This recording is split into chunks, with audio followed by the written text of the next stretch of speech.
Zone Dragon X, who the favorites were. SKT roster.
Is equal to me and you, because love times 2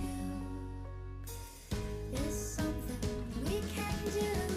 Add it all together, you can't get better. That's understood, because love times 2 is equal to me and you. Is equal to me.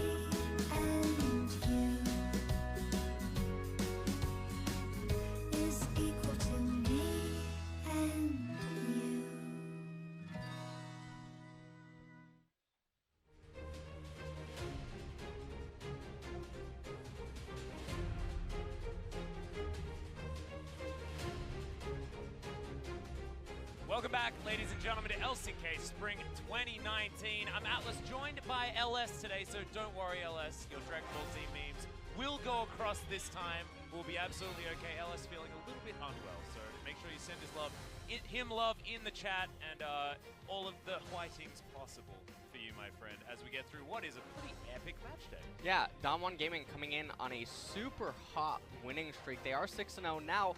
Two of those teams, though, were Jin Air and Afrika, but they are going up against SK Telecom today, and SK Telecom is also on a winning streak in matches, so SK Telecom looking to really cement themselves as the second best team in the league, as Sandbox, especially in recent weeks, has begun to start faltering. Yeah, exactly right. And SKT, I mean, their last loss was against Griffin as well, so they are really on a tear. You can even sort of include that loss as an acceptable loss because everyone loses to Griffin. That's just rule number one. Whereas DAMWON, it's been a little bit more convincing, I guess. It's been 2 zeros across the board for this squad. But yesterday, after that upset, you could say, Sandbox losing 0-2 to Kingzone, Kingzone actually smashing them into the ground. That second game was basically over from draft. Not exactly the best performance from Sandbox. That means SKT will take their second place position, and DAMWON Gaming trying now to get themselves cemented in this top 5. It will become very, very competitive with a DAMWON win, but SKT can also solidify their second position here. A lot of meaning in the standings here for this first match. Yeah, the next couple of matches really shake up a lot going on, especially later on tonight. If Afrika ends up having a bit of a bad series or something, then the lower and middle half of the packs right now are both really, really close. Yeah. But with a lot of key matches that is going to solidify them in upcoming weeks, so. And also, you know, Afrika, we're seeing them for the first time in the second round robin. They've brought a whole new array of players to their roster, so we'll see exactly who they're going to be fielding in our second match of the night. But let's have a look at the points of the match for our first one. So DAMWON versus SKT, if you guys can cast your minds back. It was a DAMWON victory in the Kesper Cup, 2-1 for them, so we'll see whether they can repeat that performance.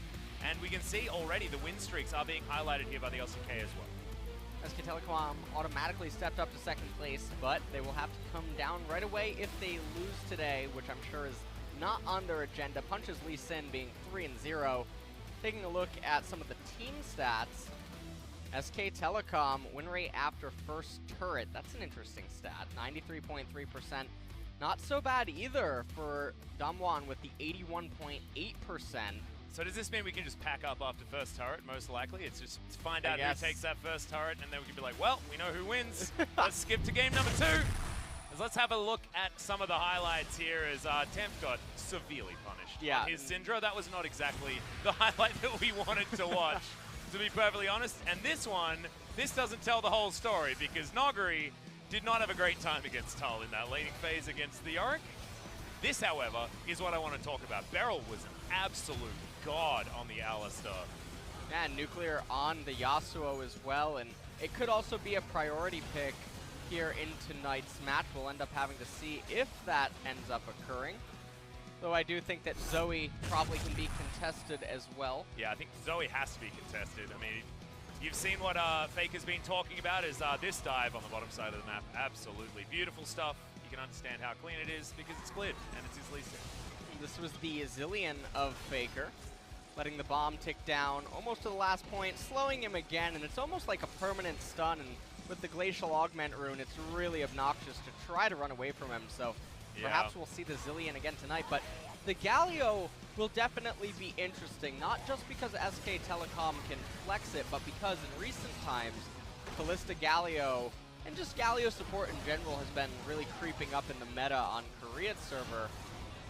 Yeah, and it's not necessarily about the Kalista Galio anymore. We saw that be the most successful combo when it first debuted, but it seems that everyone is just more than happy to pick that one up. And we have to talk about this on both sides as well, because BeryL had it back-to-back banned against him. You can tell also that Hoyt's been playing that one for DAMWON, so they have certainly picked this one up. But we're going to be having a look at the mid lane to start this one off. ShowMaker versus FLICKR, the ShowMaker of the new blood and the ShowMaker of old, I guess. In the mid lane here for SK Telecom versus DAMWON Gaming. Well, they're really, really close in a lot of these stats. If you take a look at it, with the exception being KDA, gold per minute 394 to 393, 433 to 423. It's extremely close apart from the KDA and the farm. It just shows that ShowMaker likes to get out of his lane, FLICKR likes to kill all of his creeps. As we're going to be introducing DAMWON Gaming first, we have to remember back to the first round robin. It was a 2-1 victory for SKT. They did manage to get revenge after the Kesper Cup. Now DAMWON wanted to come back and even the score against these rivals of 2019, you can almost say. DAMWON pipping them at the post when they were supposed to be the ones to go up and challenge Griffin in Kesper Cup. It was a big upset when the Dream Team weren't able to take down this squad just up from Challenger. And I feel like one of the main points I talk about in so many series that feature these powerhouse top laners like Nuguri in them is that it could really end up being a pretty deciding factor. Khan, definitely no slouch in a lot of people's minds, but so far in 2019 spring, he still has looked to be one of the most vulnerable targets on SK Telecom.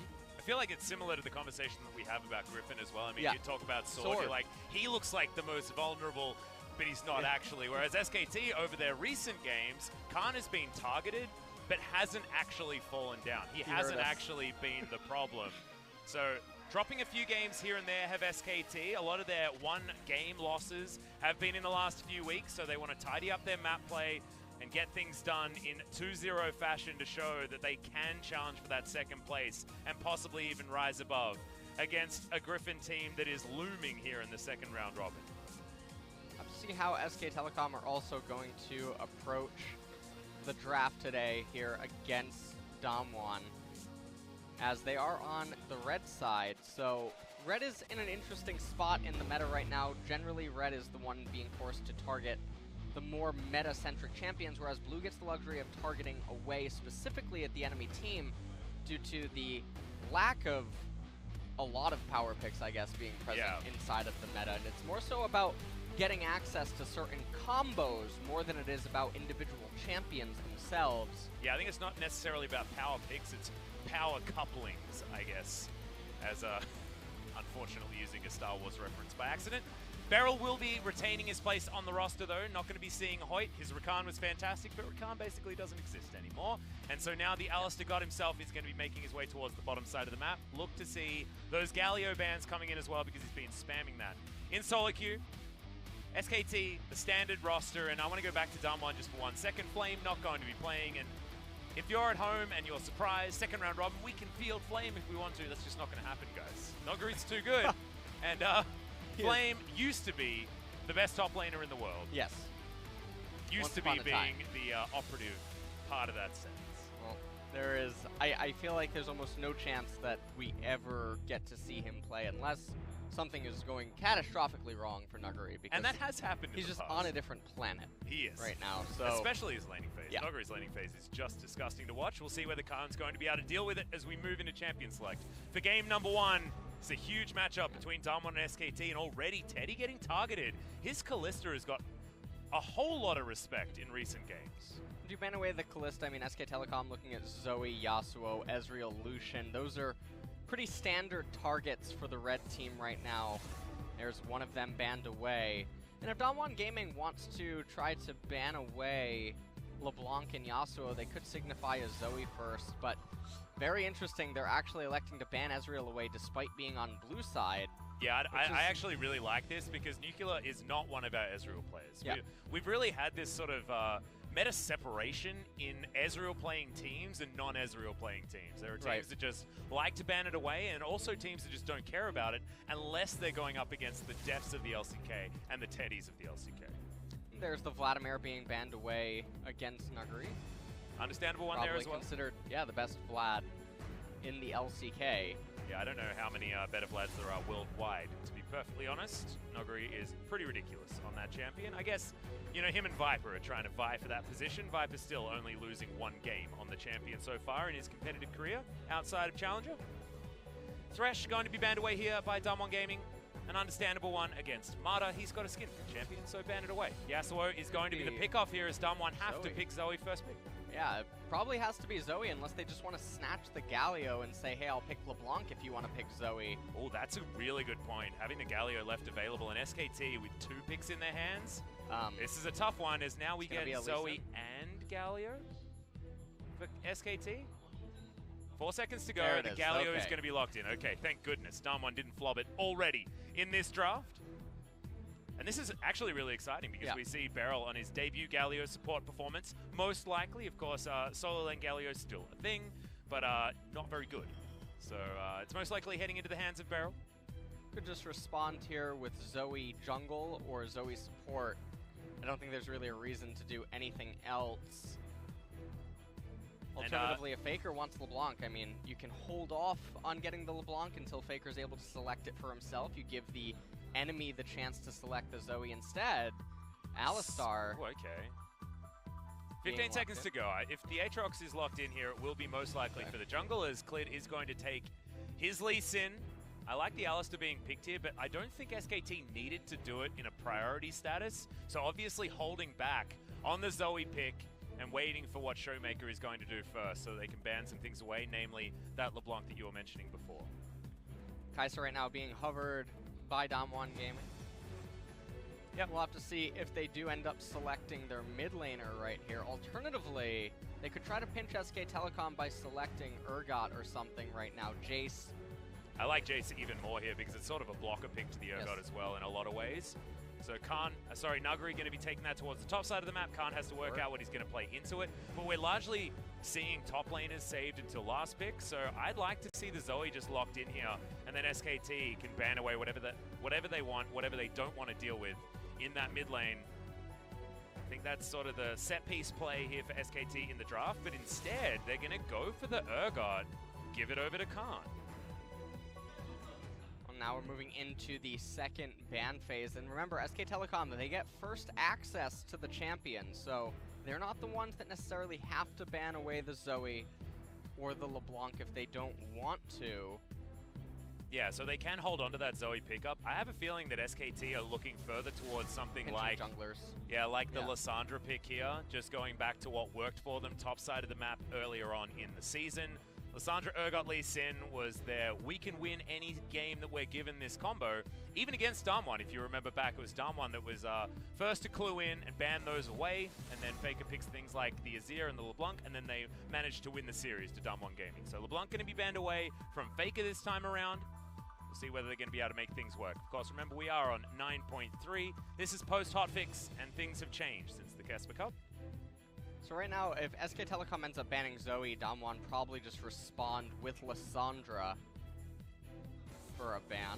And instead, it's actually going to be a Nocturne, so heavy emphasis on the jungle bans, not wanting to give away the Galio Nocturne combo.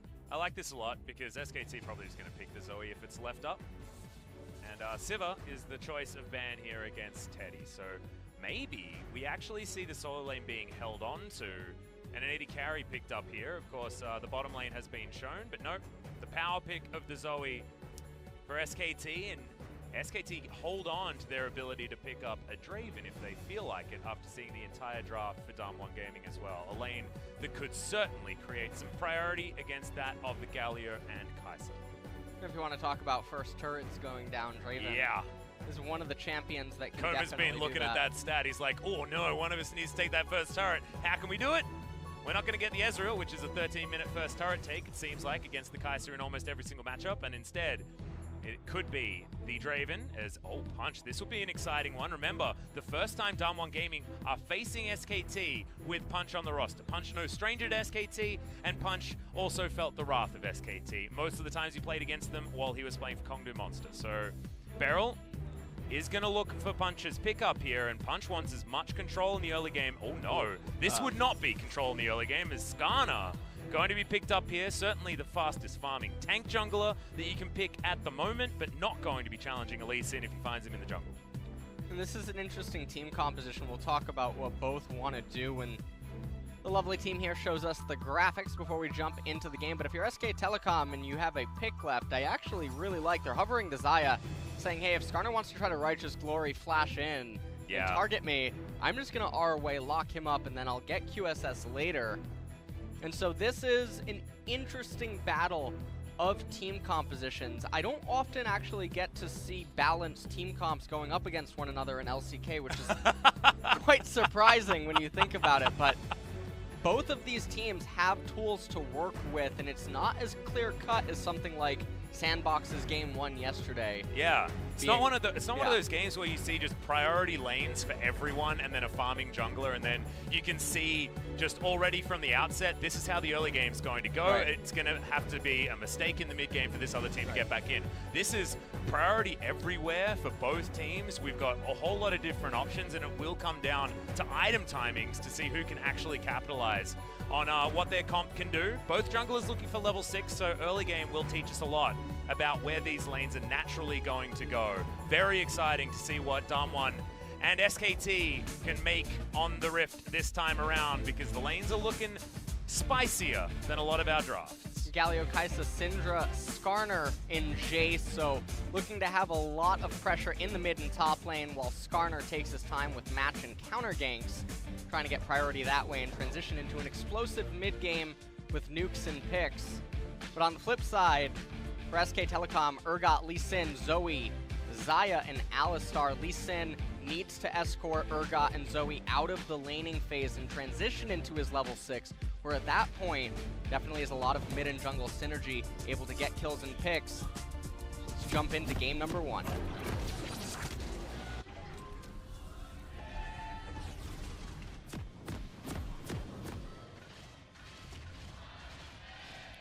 Of course, SKT has a gigantic fan cheer, and LoL Park is entirely full to the brim of people, by the way, guys. They are certainly, every single seat has a bum on it right now, but DAMWON really having some fanaticism in their fans here going up against SKT. This is a huge match for DAMWON to put away. They don't want to go 0-2 against SKT if they want to challenge for that top spot here in the LCK, aiming for the playoffs. Remember, it's the top 5 that you need to get into if you want a chance at that gauntlet.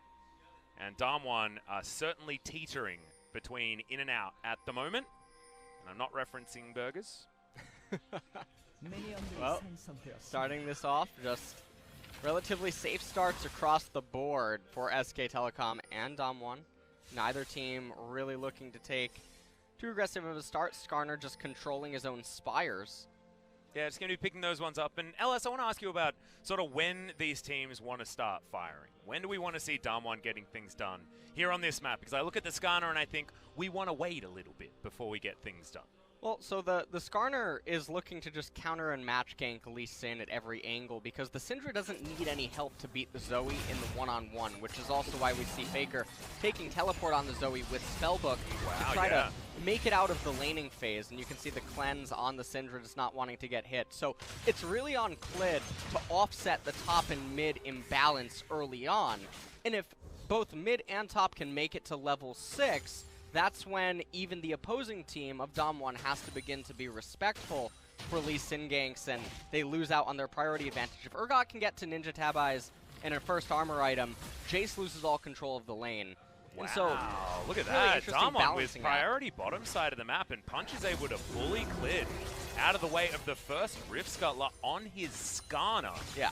That is huge news for DAMWON in the early game. This is a fantastic win right off the bat. You can see that Skarner, he already has priority heading to the left-hand side, and he's up a camp to boot. So definitely not the situation that you want to be in. You can see ShowMaker managing his mana extremely well. He's going to get level 3 here, almost able to get the crash. And look at Skarner. Yeah. Just north, going to be able to steal away a Wraith camp, Raptor camp. Yeah, so, caster. Yeah, I know. Well, I mean, look, it used to be Wraith Camp. It was Wraith Camp for the longest of time, so I think you're okay. It's a bit of a shout-out to the old camp there as Clid. He's going to turn up, wants to be able to steal this one away, will be able to grab it here, but all of the popcorn chicken went to Punch, so I guess he can hold on to that one. Has the exact timer of that camp as well, as the red buff will be taken here by Clid. So no 3 buff or anything like that for the Skarner, but if you're talking about Skarner 3 buffing, you've got a gigantic mismatch in the jungle, and there is certainly none of those when you're talking about Clid. Both Rift Scuttlers going over to Punch is just huge. And what we're seeing right here is FLICKR actually shoves the wave really hard, and he's looking for like a cheater recall where you can see the Syndra can't really know, wait, where did Zoe just go? And so ShowMaker expends all of his mana trying to get the crash as fast as possible. But in doing so, Syndra's recall, while it is 5 CS greater than Zoe, it doesn't really provide that much of a net gain in terms of battle stats. And so Zoe's still going to have the teleport available inside of the lane, and now she has better control. Oh no, Khan is going to miss the disdain, gets boot back there from Nuguri, so Clid doesn't find his way in for his first gank of the game. I want to talk about this top lane a little bit as well. We saw the highlight graphic showing the Conqueror Jayce wanting to do battle against this Urgot. I love it. It feels so Nuguri to go Conqueror Jayce. Well, it does provide him with a much stronger ability to duel and get into the melee range and look for solo kills, and that's basically what you think of when you think of Nuguri, is he really wants to let you know that he's trying to carry the game and trying to dominate and win the laning phase, and that's just basically his style. And interestingly, that used to be Khan. Yeah, Khan's looking into a mirror right now in top lane. And also that's Khan's champion as well. I mean, Khan known almost purely for his Jayce when he first came into the LCK. Wish we saw something like his Riven, but not going to as of yet. BeryL and Nuclear just holding on to things here down towards the bottom side. Clid unseen for the moment as Marta is thinking about when to flash headbutt pole. And he's going to get in, doesn't even need the flash this time. Q's going to land onto BeryL, who flashes after the taunt comes in, finds some Winds of War, wants to get a trade back here as the Ignite is not going to be enough. Punch launching himself forward now as Marta very low, but there's a teleport. Comes in at exactly the right time, it's backwards and forwards. The flash comes in from Teddy, first blood goes to Nuguri after the teleport, but it will be a sacrifice as everyone uses everything, and FLICKR even able to make his way down with the teleport. The advantage there from the mid lane, a lot expended, 1 for 1. And that was a really close encounter right there by DAMWON and SK Telecom. It looked like it was going to be really decisive actually in the side of SKT. We'll talk about it in the replay. And then everyone's teleports coming in. You can see even on the minimap, Syndra wasn't able to convert the mid pressure into a plate. Yeah, that's actually a big deal because I thought that SKT had blown a lot and then managed to not get first blood and only go 1 for 1. So could have been a problem as we're going to have a look at it once again. It's a good taunt coming in from BeryL. Galio recommits back in, but Teddy not wanting to use his flash and his heal for the last auto attack, and BeryL coming back in to try to offer anything that he can. He actually manages to get another Q out, and then everyone's teleporting down into bottom lane. FLICKR wasn't really needed for this. He ended up picking up the kill, steals a flash, tries to do some damage here onto Xayah. But in the end, DAMWON, they end up making out with a pretty big advantage from all that. Yeah, Nuclear going to go back. He grabs himself Bilgewater Cutlass. Does mean that back timing is known. SKT are going to use it to grab this first Ocean Drake, and an Ocean Drake pre 7 minutes certainly is better than any of the other Ocean Drakes that you can possibly get. And Urgot, Zoe, and Xayah all going to be very pleased with being able to expend their mana with a little bit more reckless abandon. Teddy, of course, will most likely be heading towards his Essence Reaver as item number 1. But before that, we'll still not have as many issues with the mana. Corrosive Charge landing here under Nuguri on the top side of the map is no big deal, as Punch does have a ward down. Khan's going to be able to face check that one, but look at this Skarner. This Skarner is playing like he's a Kane or something like that. You know, like, what is he doing? He's so aggressive on this pick, is Punch. This Crab knows absolutely no boundaries. And the Lee Sin is actually falling quite far behind to it, which is really surprising, because Lee Sin's supposed to be the one that you would think has priority, has control in the early stages of the game, whereas his laners are the ones that shouldn't have been in the driver's seat. But, interestingly enough, actually, it looks like FLICKR was winning the early laning phase. Well, the thing that I actually really like about this is that there's a whole lot of different factors that play into what Punch was able to do.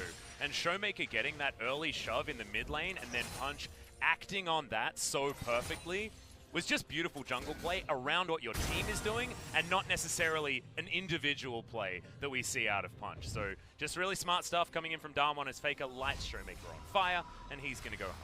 Looks like FLICKR doesn't actually want to let him recall, but in the end, doesn't want to commit anything to it and risk. Just trying to push that wave as fast as he possibly can. Skarner is level 6, almost level 7. I'm expecting to see some fireworks flies. Syndra going to come back into the lane, meet the wave that Zoe's crashing. Meanwhile, Punch, wanting to optimize this route, will start the Gromp before the blue, then hand it off to ShowMaker. And Punch has a big opportunity right now because FLICKR's gone full disrespect against the Skarner. Often we see from Zoe's, especially out of the last one that we saw against the Skarner, it was first item QSS. Immediately picks that one up, and I mean, it's not a bad one into the Syndra as well. You want a bit of magic resist to stop them from doing true damage to you and killing you with one rotation. So FLICKR makes his way topside, is spotted on a vision. That's a really beautiful bubble that lands there, but Khan only able to offer back a powered up corrosive charge. Nuguri's going to be absolutely fine. So ShowMaker and Punch, I want to see them work something out here in the mid lane, but FLICKR is just keeping himself as out of there as possible, as much as he can. Something I want to point out really quickly, too, is the Blade of the Ruin King will be the first item of choice for Jayce. And I guess it's trying to go into synergy with the Conqueror, looking to just try to utilize the attack speed in the melee form. Well, this was a favorite of Smeb, actually, when he was playing the Jayce. This was certainly his Jayce of choice build. But does mean that he wants to be staying in the lane and really just dueling. Up against Khan, it's not about the burst damage, it's not about the siege. It's about keeping that split push happening on the Jayce. And you can certainly do it, and it certainly does work. So Nuguri just changing up the playstyle of the Jayce this time around, and I'm excited because I like seeing champions used in different ways based on the compositions that you have. Right now in mid, Syndra with that blue buff able to... Wow. That was a really nice stun, yeah. FLICKR didn't care about it at all, loses 100 health, but it looked cool. Yeah.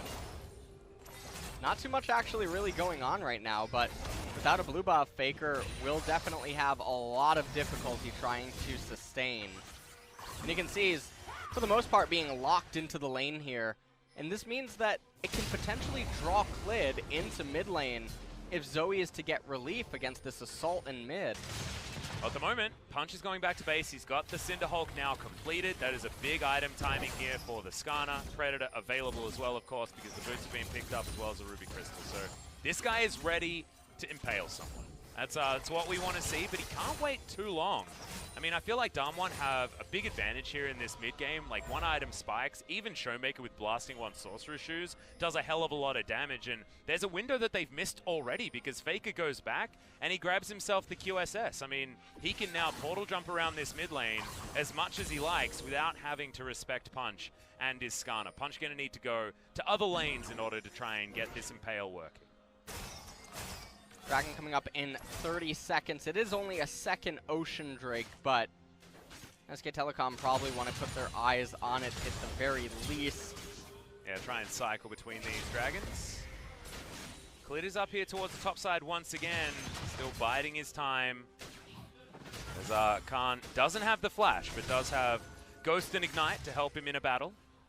This has been something that Khan's done before. I feel like he's telegraphing that Lee Sin's actually here. His movement doesn't look congruent with the story that you don't have your jungler in close proximity.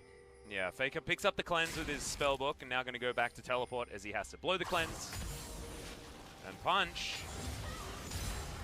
thinking about grabbing himself the QSS out of FLICKR, but in the end doesn't decide to go for it. Remember, does also have his own stun that can be paired with the Scatter the Weak and all of the orbs, and they may not actually need an Impale in order to kill the Zoe. Flash available, things like that can be a difficult one, as ShowMaker really has the timing down on when to land those orbs to punish FLICKR from just portal jumping around. That one looks like Punch actually wanted to start the Ocean Drake, and meanwhile SK Telecom, they're going to respond by trying to capture the Herald. Still a minute and a half left on the turret plates, and so this would be a very big victory for SKT in the event that they do get it for free. That is a lot of damage. Yeah, ShowMaker taking down to about half health here, and that means that as he moves over towards this Rift Herald to try and help it, he is a sitting duck if he's hit by any of these trouble bubbles. FLICKR once again going to get that damage across. BeryL doesn't have the taunt for a few seconds, and SKT secure that Rift Herald. Basically based on what FLICKR was able to get done with all of that poke damage. Headbutt Pulp comes in from FLICKR, looking for more. Another trouble bubble. That's the flash taunt landing in the backline. Clid very close to going down, but thankfully for SKT fans, isn't going to. The flash in from Khan gets the multi-man fear. Nuclear has to Killer Instinct in order to get himself out. It's FLICKR flashing forward, looking for trouble bubbles, not landing them though, as he dives on over for some follow-up damage. SKT do walk away victorious, but without their AD carry. And that was a really, really big win for SK Telecom right now, getting the Rift Herald, drawing all of the members of DAMWON to the Herald, and then winning the fight. Take a look at it one more time. You can see everyone's really posturing. Khan activates his Ghost before the fight even kicks off. Clid coming in. BeryL only gets a one-man knockup. FLICKR follows up with the bubble. And then despite Clid being locked up here, you can see that Syndra not able to finalize the kill onto Clid. And then Urgot with the four-man Fear Beyond Death here. Just such a massive turnaround. And even though Nuguri able to bring down Teddy, it just doesn't really matter as SK Telecom walk away from this very victorious. Yeah, that was absolutely amazing, and I think there was a bit of a disconnect between Punch and BeryL there as well, because BeryL got the flash taunt onto two members, but one of them was in the Impale, so Punch basically missing out on a lot of time where that Impale was actually something worth using. When you see that Impale come out, look to see Punch grabbing someone and moving them into his team instead of just moving them around in a team fight, and Clid able to just safeguard his way back out again. So next Impale going to need to be better out of Punch. We were singing his praises in the early game. I want more out of him as we move further into the mid game.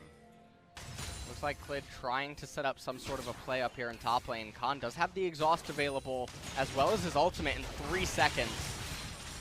Well, Nuguri's going to throw in the Blade of the Ruin King down onto these members, and I don't think we're going to get a charge just yet. Oh, trouble bubble lands in the mid lane. Paddlestar comes down as ShowMaker actually moving forward, trying to challenge FLICKR. QSS is, of course, still there if the stun does land. Looks like Punch wants to try to steal away the blue buff, but Teddy and Mata in close proximity. Well, Shelly's getting real mad at this top side, and I think that that's going to be another charge coming down onto this inner turret. Can they actually get more here is the question, as it's already down to below half health, and Shelly hasn't even been dealt with yet. Booped in the back. She does turn around in the end, but that is a lot of big damage down on the bottom side as Nuclear. Okay, he'll be fine. Alice, I gotta tell you that I don't even know why we're casting this match anymore. The turret has already All gone right, down. yeah, so SKT's going to win. Yeah. All right. Damn. Well, back for game 2. Yeah. After the break. Stick around, guys. MVP is definitely going to have to be Clid, the way that he summoned that Rift. No, Shelly. Oh. Shelly gets the MVP. Okay. And we're going to get a highlight clip of him actually picking up the Rift Herald buff as well, because we saw that one get missed. In an earlier day, I believe that was Friday. That was not a good time. Unfortunate. Yes, indeed. Yes, indeed. Mata gets his back stopped by a Void Seeker. hides behind some minions. We'll be able to go back home again. Teddy actually looking to pick up this wave as it heads down towards that bottom side. And we're looking at these 80 carries. I'm thinking Xayah wants a 3-atom power spike, and Nuclear pretty happy to grab a couple of them as long as he's got a couple of his evolutions in there. Needs a couple of pickaxes now on top of this Blade of the Ruin King to get that Q. Otherwise, he'll be happy. The thing about this game is that Jayce does have the Blade of the Ruin King. Xayah has it as well, and you can see that on the side of SK Telecom, there's no Ninja Tabbies. There's a lot of magic resistance boots that have been picked up, and so while ShowMaker won't have the easiest of times of one-shotting someone by locating the R key. Yep. You're all about mid laners that locate R keys. I'm all about it, but yep. DAMWON Gaming, they definitely have a lot of physical damage that can try to take out someone on SKT, but as the game progresses, I don't feel like Jayce or Syndra accrued the type of advantages that they were supposed to for this early to mid transition. And so even though the gold graph at the top would have you believe that DAMWON's only 500 gold down, SK Telecom are definitely in an advantageous position, and it should realistically be pretty hard for them to lose the next team fight. Yeah. Well, DAMWON are going to be able to clear out this Rift Scuttler, looking for another Ocean Drake. As they manage to pick up the second, Nuclear comes in. So 5 members here means that the Dragon is well and truly theirs. They've got sole vision of this area as well. Double control ward all the way down. No worries at all. As Marta's just sticking in this brush, trying to make sure that Teddy doesn't get flanked. Not going to at the moment, but SKT playing very calmly. Really not worried about where this game's going. They're happy to give up Ocean Drakes. Infernal is going to be the reward for these first 3 that do come out. They have to wait 4.5 minutes for that one to come in. So the first Drake that we're going to see a real fight around should be happening around then. Well, definitely a lot of time to scale until then. And with mid basically being a gentleman's agreement where neither party can really get any turret damage down, I don't expect to see all that much happen. The real focus now could potentially just be down in bottom lane. Not going to mislead any of our viewers here to believe that top is going to have anything occur inside of it. Look at the item difference in top lane right now. Yeah, we're almost quite good for Urgot. Yeah. Yeah.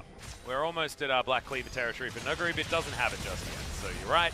As you can see, the Purge Shield is the entire burst rotation of Nuguri, and thankfully he does have the Conqueror and things like that in order to get a bit of extra damage in there. But FLICKR, look at it, he's booking all the way towards Nuguri. That's a very early Fear Beyond Death, and the bubble lands!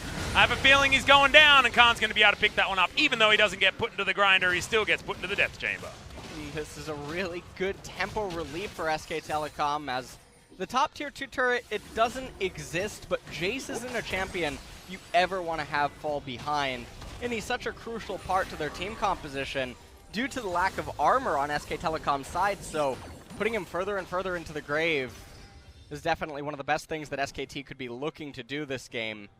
Yeah, I actually really like it. I feel like Nuguri's playing exactly how he has to, because he needs to be putting on pressure in a side lane. He's the reason why DAMWON have, you know, been able to play side lanes at all. That's why he has the Blade of the Ruin King. He's doubled down into that play style, the Conqueror there also. And, you know, Syndra can't play side lane, right? If anyone's going to be in a side lane, it's going to be the Jayce, and he needs to create pressure down there, otherwise things can fall apart for this composition that DAMWON has put together for themselves. Interesting to know also, I mean, you mentioned the Syndra. She picks up an Oblivion Orb for herself, and there's not a lot of healing on the side of SK Telecom, so even if you convert it into Morellonomicon, you're just basically getting 80 AP. Well, you're forgetting that this is ShowMaker, and he builds those 3 items on every single champion ever. Luden's into Oblivion Orb and the Sorcerer's Shoes, even though Oblivion Orb was nerfed, didn't matter. That's still what he gets every single time, as that's a Trouble Bubble onto the Gargoyle. Nuclear lands the Void Seeker, but of course he's not going to be diving in onto this SKT squad, and it looks like we got the ARAM upon us. USA. Oh dear. We're getting an early preview to the the LCS briefly here in mid lane. But also, we're getting a demonstration of the fact that DAMWON have a hell of a lot of wave clear. So they will be okay if you've got Nuguri moving over there and ShowMaker, then the minions do not last very long at all. So Baron is up. It's been up for about a minute. And look to see these teams vying for vision around that area. because that's what they're going to need to break open these turrets as ShowMaker continues to just destroy minions in this mid lane. And last time we saw the Syndra, it was in the hands of Tempt, and ShowMaker is demonstrating that he's having a much better time on the Rift this time. Yeah, it's a very good CS score, and touching on something that we were just talking about a second ago, why criticize the Oblivion Orb? Well, you know that eventually Teddy will also pick up a Quicksilver Sash, and so there's going to be multiple targets with magic resistance on the side of SKT, so you would just be better off investing into the Void Staff up front unless there's some sort of healing that you're trying to target on the side of SKT. So ShowMaker, in a way, is actually stunting his power for the mid to late transition, and that could prove to be fatal for them in upcoming team fights. 45 seconds on the Drake, everyone recalling right now. Yeah, and I think it's going to stunt him in that transition, but as far as getting power now, those 3 items are fantastic as soon as you pick them up, right? Absolutely. But the problem that with DAMWON is the fact that they didn't do anything after those items were picked up, right? So you need to look at it and you say, well, I built these items for a reason, and then you say, well, I mean, did you actually play to that reasoning? And the answer for DAMWON's side is actually no, they haven't been able to find any of those fights that they're looking for. We've only had one real team fight apart from that bottom lane craziness that we saw get first blood for DAMWON. So it hasn't been them able to actually find a fight, but now 5 seconds until the Infernal comes up, this could be the opportunity as FLICKR does find the Trouble Bubble onto the Syndra. Top lane, Nuguri is getting a lot of damage down into this outer turret, but he does have teleport, so he can join any of these fights as they come in. FLICKR gets stunned, doesn't use anything to get out of the way. He's got the exhaust from his spellbook, and SKT just take a free Infernal Drake. It's 2-2 in Drakes, but SKT has the only one worth anything. Like the emphasis on that. You're absolutely correct there, as when you have a team composition like DAMWON's, it's intending to go in. It wants to utilize the Skarner engage right away, follow it up with the Syndra ultimate, Kaisa, Galio engage, backed up off Skarner running into the enemy team, and that's not the type of team comp that really utilizes double Ocean. So those Ocean Drakes are basically dead on both teams until either party gets a Baron, in which case they'll come back online, they'll be able to sort of supplement the Baron siege. And looking at the DAMWON comp, I actually really like it, right? It's fantastic pick into all-in on the 4v5 that you can create for yourself, right? So, and it does that very, very well. With Hero's Entrance and the Killer Instinct, it means the bottom lane can follow up very easily as another bubble is going to land in the back line. That's on the Syndra, which could be a huge deal. Mata wanted to get that flash pole in on top of him, but can't actually close the distance. Didn't want to overcommit, and SKT just grab the map advantage and move on. Almost 4 minutes until the next Infernal Drake will be coming up, and we can see that already Teddy beginning to get that magic resist. He's going to stack that up, and FLICKR also has an Oblivion Orb, but what you'll notice is that the enemy team does not have almost any magic resist, so the Zoe going to be dealing quite a bit of damage. Oh, Punch predatoring forward, all the skill shots do miss. DAMWON an opportunity to try and get something in there, and you can see Punch is champing at the bit. He knows that he needs to get something done. He knows that the next Impale needs to be good, but it's been 25 minutes in this game. One Impale has gone down, and it led for an exchange that wasn't in DAMWON's favor. The Skarner pick, once again, much like what we saw from Spirit, not working out very well here as Paddlestar. Going to go a little bit wide there. SKT wanted to get this siege, and they do get some meaningful damage on that outer turret mid lane. Nuguri, though, on the bottom side of the map, is able to push this wave up, can actually collapse onto this turret, even out the turret score, and will actually create a gold lead for DAMWON Gaming against the run of play. A lot of this lead is mostly being found inside of the CS department across the board. Even though SK Telecom do have more kills, not too much is coming from it. Well, Nuclear now has the double evolution, I believe, unless he needs to complete the Rage Blade in order to get that supercharger powered up, but I know he does have at least the 100 AD to try and grab the evolution on the Q. So the Acathian Rain going to start hurting here from the Kaisa. The Kaisa getting more and more difficult to deal with as this game goes on. And you can see this Syndra, 650, just pure farm disparity bounty on top of him. ShowMaker is at that stage where the one-shots can come in. It's only a QSS worth of magic resist, which isn't a massive amount from Relinomicon and the Luden's Echo, and this advantage that he does have, especially in the levels, that's a 3-level advantage coming in from the Syndra, and that will be a gigantic amount of damage once level 16 is hit for this mid laner. Minute and a half now until the Infernal Drake. You can see a ping goes down on the top lane for SK Telecom. Can't quite see the minions, so I don't know if it's coming in or pushing against. But, oh, a lot of damage. Yeah, aggressive positioning there from ShowMaker, but we're not going to find the trouble bubble on the side of SKT. And FLICKR, we talk about Zoes all the time and what they need to do in the mid game. FLICKR needs to be hitting bubbles. He needs to be hitting paddle stars to soften up the members of DAMWON, because we know what they want to do. They want to get a pick and then they want to go in. They can't do that if their health bars are low, but right now they're all full and they're sieging up on this outer turret. Teddy gets tagged, but not going to be too worried about it as Khan goes into his stopwatch. Punch not going to get hit by anything in DAMWON. Oh man, they are just skipping around each other. Both of these teams not quite sure about going in as Punch goes for the flash, but it's a safeguard to get Clid out of the way. Oh, BeryL looking like he maybe wants an engage, ends up blowing his taunt. Oh man, it's desperation that you can see. Headbutt pole, Mata sees one that he can take down and just eats the gargoyle for breakfast.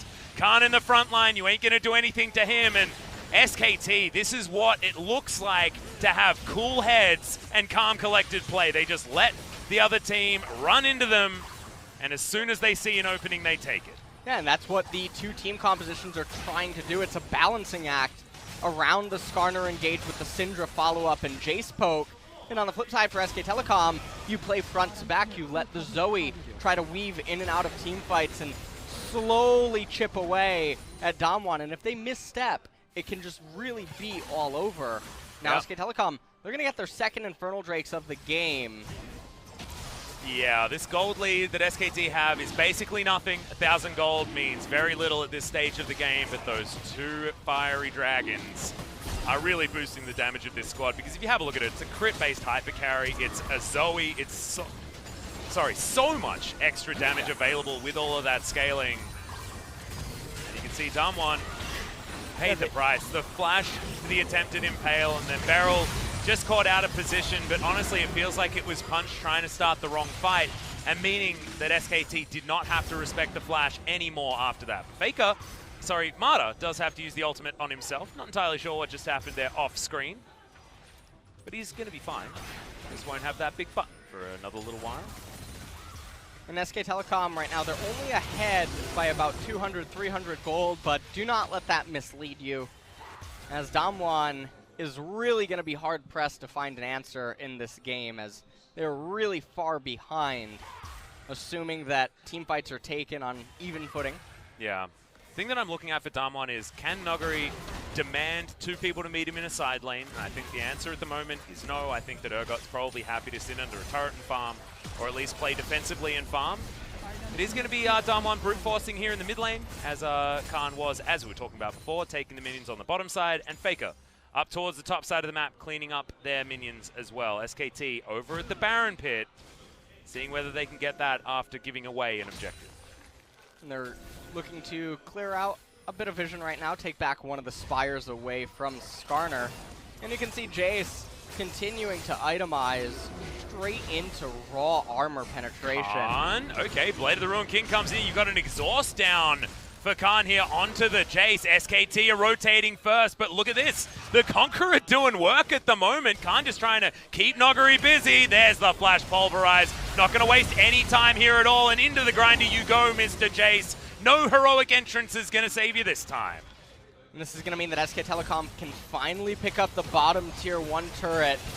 And Khan doesn't really use anything there. He utilized spellbook spells. Yeah, he did. And so Nuguri not going to have his flash available to him for the upcoming Infernal fight, and that's really, really key. As Urgot just continuously keeps stacking on this armor, and he's going to be such a problem for DAMWON to actually face inside of upcoming team fights.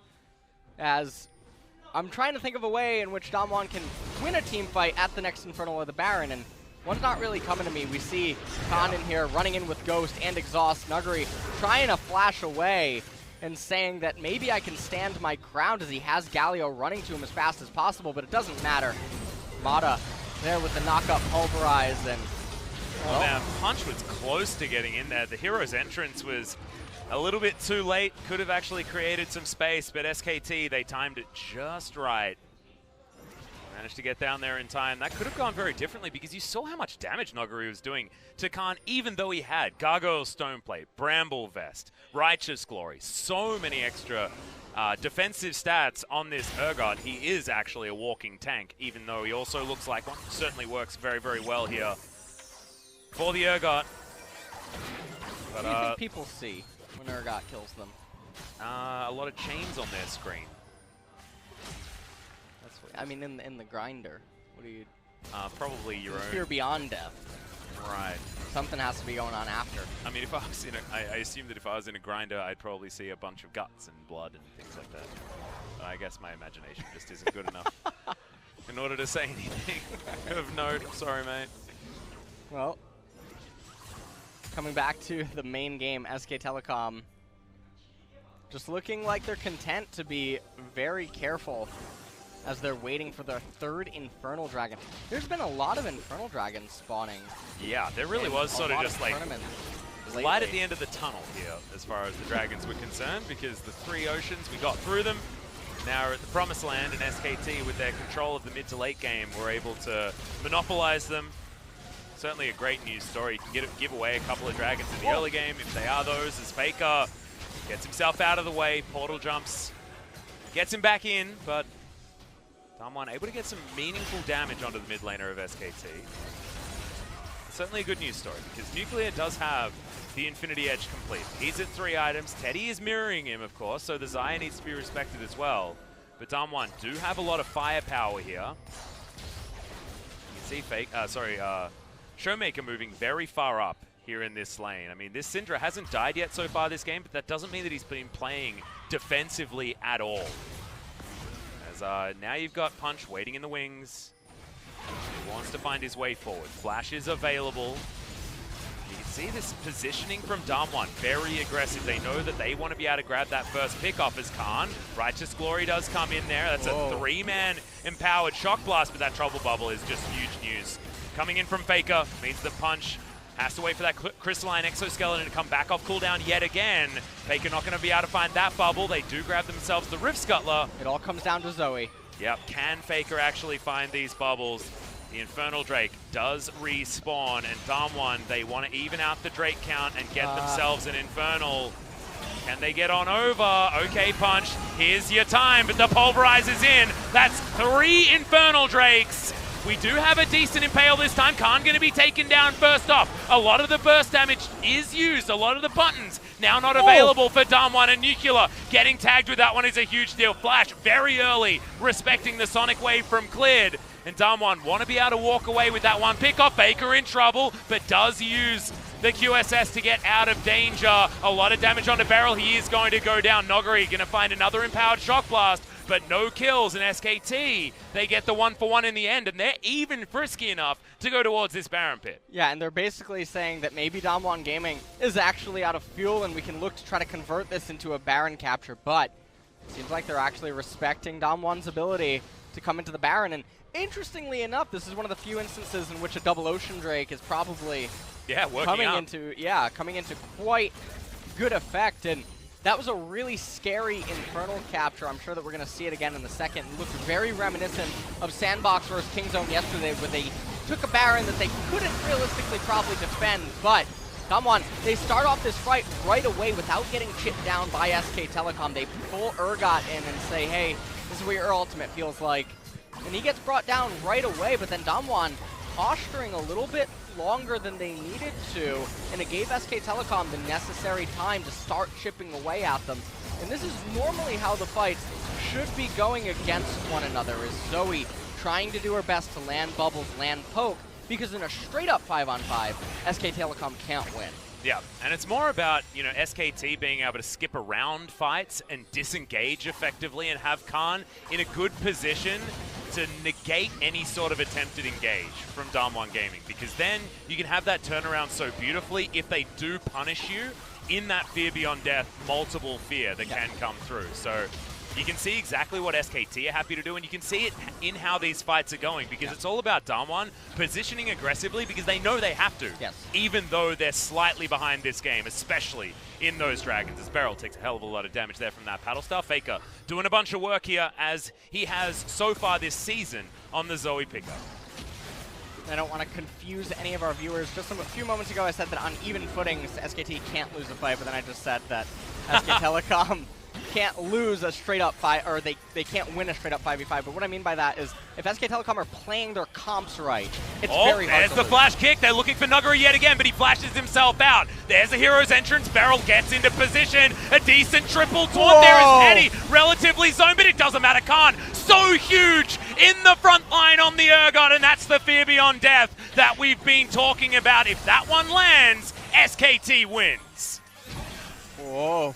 ShowMaker having to use his cleanse right there, but nonetheless, this was a massive victory for SK Telecom. They're going to be able to pick up Baron with this, and if they end up getting the Baron, there's not really any wave clear on the side of DAMWON Gaming, as they are a pseudo-poke comp in a way. Pick poke, whatever you want to call them. Those type of team compositions do not fare well against a Baron. Taking another quick look at the replay, Clid getting right behind Nuguri, kicks him right into the fight. Unfortunately for them, the Fear Beyond Death did land onto Nuguri, and so a multi-man stun. ShowMaker ulting right into an Urgot. That's not the target that you want to hit. Nope. And it's just so beautiful that you can follow these fights so easily based on what the compositions want to do. You're looking at the Impaled target, you're looking at the Fear Beyond Death target. Whichever one yields fruit is the team that's most likely going to win the fight. And as you saw just there, SKT were the ones to get on top of it based on Clid kicking back the Jayce. And he got speared, and that meant the end. Because you just can't be around the Urgot. It creates all of that space, and even though you've got a Galio, even though you've got all of this damage from ShowMaker and Nuclear, you can see they both haven't died yet this game, but it's multiple team fight losses despite that. Right now, SK Telecom, they're setting their sights on the bottom lane, as it looks like Clid is going to be the one to escort the mid-minion wave with Baron's punch. Trying to come in, he has to be real. Yeah, Trop Bubble doesn't land, as there's the headbutt pole, but it just doesn't quite work. Oh, great ultimate there to get out of the Impale from Mata.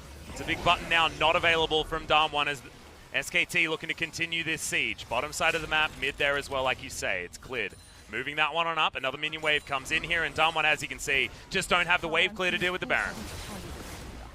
It looks like Zoe trying to... What is that? Is that, what's that Zoe icon? You don't remember? No, I do remember. I forgot its name. It's the Shirelia's Revelry that got turned into Talisman of Ascension, I think, is something like that. Right. Is it Talisman of Ascension its name? I'm trying to remember. I think she stole the sun. Something like to that, me. yeah, well. Zoe's a flat earther. I don't know where you get flat earther from after seeing that, but... She just took the sun away. I don't know. Oh, God. Pick it up and move it. No wonder it's chilly here in Korea. Yeah. Well, Bubble going to try and do some zoning here as Mata comes on over. He knows what Punch wants to do, despite the control ward vision. Headbutt back, and that's an Elder Drake going over to SKT. Triple Infernal Elder Drake means this burn damage is disgusting. And SKT, they're just taking the entire map right now. Oh, go to sleep, my dear Prince. Pulled back in and gets himself a fear there as well. No, actually doesn't. He's going to get some flashes out, though. ShowMaker flashing away immediately. Oh, my goodness. Special delivery on that one as FLICKR Zoe. He mentioned it in an interview. If he gets it, he's going to win the game. He's very confident on this pick at the moment. In solo queue, he has almost a 9 average KDA in solo queue on the Zoe. Zoe is definitely considered one of the best mid lane champions right now, if not just the queen of mid lane in the current meta. And so FLICKR having yet another excellent performance on it yet again. Scat of the Week is going to stun Clid, so that means that there's no follow-up under Nuguri. They only break the base in one position at the moment. Going to use the last 10 seconds of this Baron buff to get themselves out of there, and the Void Seeker is going to seek Zoe all the way back to the base. Take another quick look at it, and even though Punch does have his flash, it doesn't Mata. Mata told him to get out of the way, as it was a full-on retreat at that point from DAMWON Gaming, but turns out that Zoe's a pretty good champion. And right there, Galio, you're coming with me. Yeah, just goes for the barely fear. missed that fear. Exactly. ShowMaker, quick fingers on the flash, able to get out of there as Khan makes his way in with his. But trading flashes with a Syndra, always good for anyone but the Syndra in that trading scenario because she needs it. Any mobility is the mobility that you require. And SKT now turn their sights towards top side of the map. Going to be more difficult to siege now without Baron available, but 2 minutes and that one will be up again. And SKT looking just to make sure that it's very, very dark on that side of the map. Well, SK Telecom here. Elder Dragon buff is still online for another 20 seconds or so, but without any real minion waves or anything going on, they're not going to be able to force DAMWON to fight them. However, Baron coming up in 1 minute and 30. DAMWON will certainly be forced to try to enter into the left-hand side river and contest that. Yeah, and a lot of items have come in here for DAMWON, but namely, there is no Void Staff on ShowMaker. So any of this magic resist that has been picked up is going to mean a lot less damage coming in from the Syndra backline. Another bubble is going to land here from FLICKR. This is what you see out of the best Zoes. The bubbles always seem to have a magnet, and you just can't walk up towards other ones. I mean, the bubbles fly in and then you use that as an opportunity to engage, right? But not this time around. FLICKR doing it from safety and just frustrating the members of DAMWON. Nuclear still looking for that Mercurial Scimitar transform. Teddy, however, on 6 items. The Xayah is gigantic and so safe with the Featherstorm available, as well as the QSS passive. Active, sorry. 30 seconds now until Baron. Super Minion still pushing into bottom lane. Doesn't really matter though, Nuguri in such close proximity. I mean, this is a really fast Skarner, but what are the targets that he's going for here on the side of SKT? We've got Unbreakable Will from Marta. He doesn't even need to build a QSS, and he's going to be totally fine. Speaking of QSS, it's still there on FLICKR. It's still there on Teddy. He can grab Clid, I guess, but we've seen that before, and he just safeguards his way out. He's even got a funny-looking shield as the Locket of the Iron Solari does come in for him as well, so he's just got a lot of tankiness. I just don't know whether he's the target that you want, not to mention the Guardian Angel, which really will negate any sort of big potential. Onto the Lee Sin. It's calm, but if you bring him into your squad, he's got 6 items, and you'll probably hurt yourself more by hitting him with his Thornmail.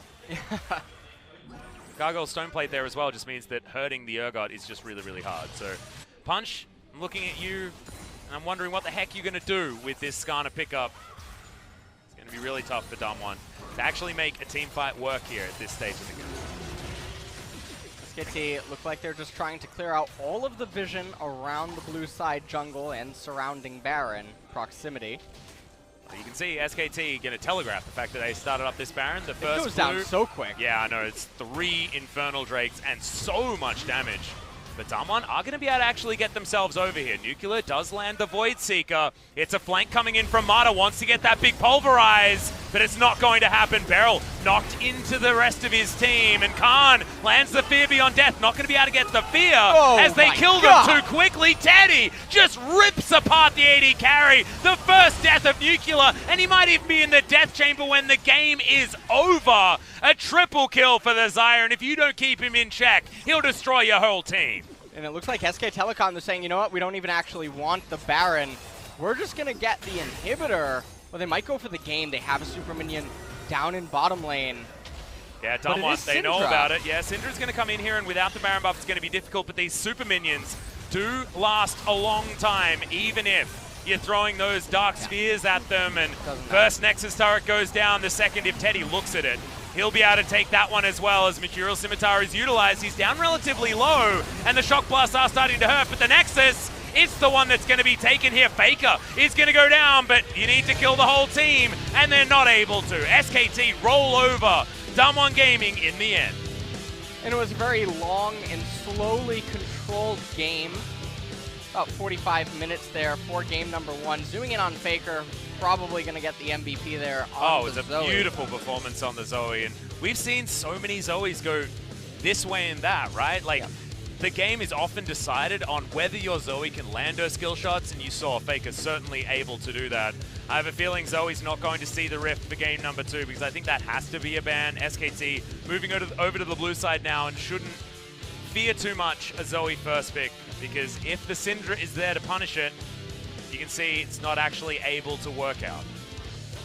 That fan was just saying all the SK Telecom players' IDs and then saying fighting.